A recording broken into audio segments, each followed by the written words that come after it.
here's something that I consistently do wrong. I'll find a job that looks really good that I want to do. I may not be the perfect fit at it, but I have some of the technical skills that's listed in the job description, and I'll apply. Sometimes I don't get a reply. Sometimes I get a reply after a while saying that they won't be moving forward. And once in a while, I'll go through the first round of interviews. And rarely do I ever get to the final rounds and get an offer from that company. Through the slew of rejections that I've gotten throughout the years, as well as having been involved in some of the hiring process within my company, I've come up with 5 reasons why I think you're not getting the IT job that you want. Number 1 reason on that list is that your resume sucks. The first and most obvious thing about a resume is if you have a typo or it's not very readable. These are things that will automatically disqualify your resume. Now, there's some leniency here, right? If it's just you missed a period here, a comma there, things like that are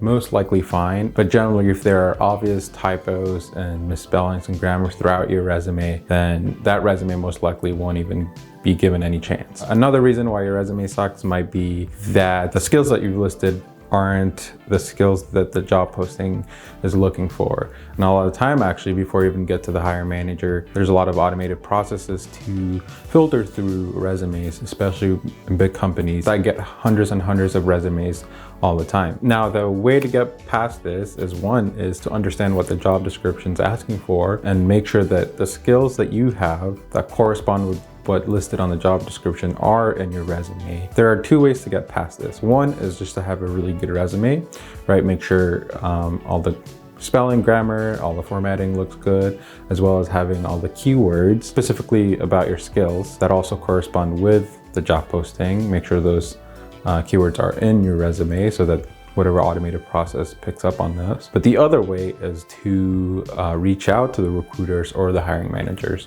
A lot of the times, if you apply through systems like LinkedIn, it's usually the hiring manager or the recruiter that posts it, and you can, after you apply, just directly reach out to them. And that's a good way of getting a human to read your resume. Outside of the hiring manager, you could look for a colleague or somebody in your network that works at that company. And if it's not somebody that you know really well, make sure you actually do qualify for that position and think you have a good chance of landing that position before reaching out to this person. Second reason why you're not getting a tech job is because you are not qualified.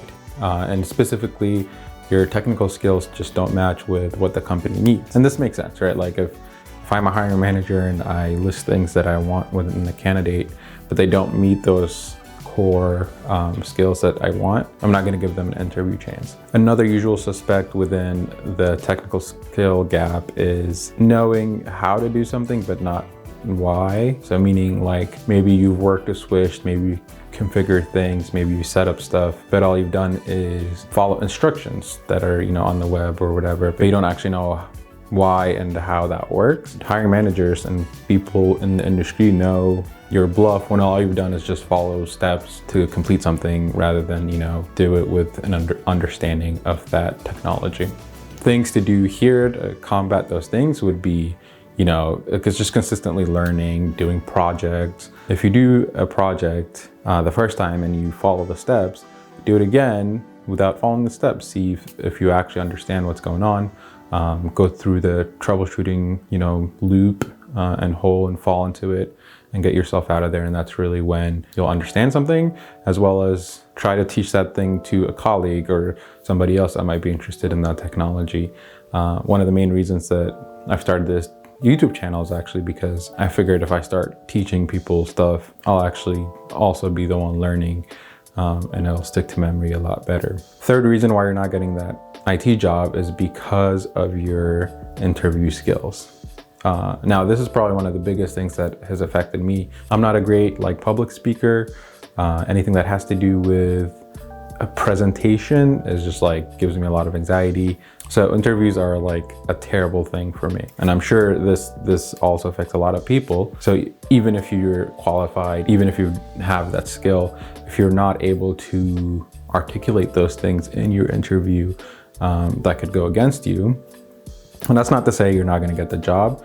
A lot of the times the interview can get past your nervousness and know that you have that skill. But if another candidate also, has kind of the same level of skills, but are able to articulate that in the interview, then they'll stand out more and they'll probably get that offer over you.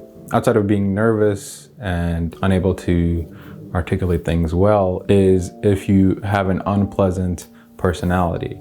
Time and time again, I've been in interviews where we've interviewed people that have been in the industry for a while, have good technical skills, but they're dismissive, kind of using belittling language. If that comes across in your interview, you're an automatic rejection, like no question about it. There might be some hiring managers that are willing to deal with that if you're like super technical and they just need the work done and you're not going to interact with customers at all. In that case, maybe.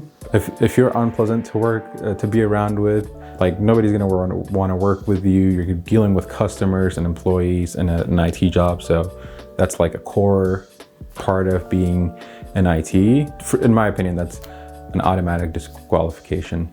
And the way to get past these things is to keep going on interviews, get better at those things, become more familiar with that environment. And when it feels natural, then you can focus on your technical skills and what you're saying, rather than just being nervous in the interview. As far as the personality thing, I have no idea how to deal with that, right? Get therapy is all I have to say for that. The fourth reason why you're not getting a tech job is not because of you. It's actually for some other reason that's unrelated to you entirely. Some of the reasons why it's not you, but somebody else could be that a misrepresentation of the job description. So a lot of job descriptions might be written by recruiters and people in HR that might not describe the job well. And while your skill set might be a good fit for the job description, but in reality, it's not what they're looking for. It could be the hiring manager. You might have a good interview, but they may not like you for some odd reason. And they dictate whether you get the job or not, right? They might like somebody else over you. So that's another reason why it's somebody else and not you. Sometimes it's luck of the draw, it could be timing. Maybe there's existing candidates, like 3 people that are already ahead of you that are, good candidates. By the time they interview you, they might want to go with somebody else that, have pending offer letters from other companies. So they might want to not lose that person. So they might offer that person. Things like that, right? There are things out of your control sometimes. And that's not a reflection of you. It's just the reality of how job applications and things like that go. And finally, the last thing I'll say is that everybody in this game is kind of guessing. And what I mean by that is that there's no like strict guide that says a person for this job title needs these exact criteria, and that makes them a perfect match, right? The hiring manager is a human being and they are trying to make the best judgment for their needs. Those best judgments are not always correct, but sometimes they're guided by their own personalities. There's been situations where we've hired people that we think are going to be great and have turned out not that great, and we've hired people that we've been on the fence on and they've turned out to be great. And I can guarantee this has happened everywhere, in all companies for any kind of positions, not just IT related positions. So yeah, it's a matter of like everybody's doing what they can. Somebody else felt that somebody else was the best match for what they think the responsibilities are for this job. They think will garner more productive work for their company, if that makes sense. With all of that being said, I hope that was helpful. If you did get value from this video, please give it a like and subscribe so you don't miss any future videos. Until next time, peace.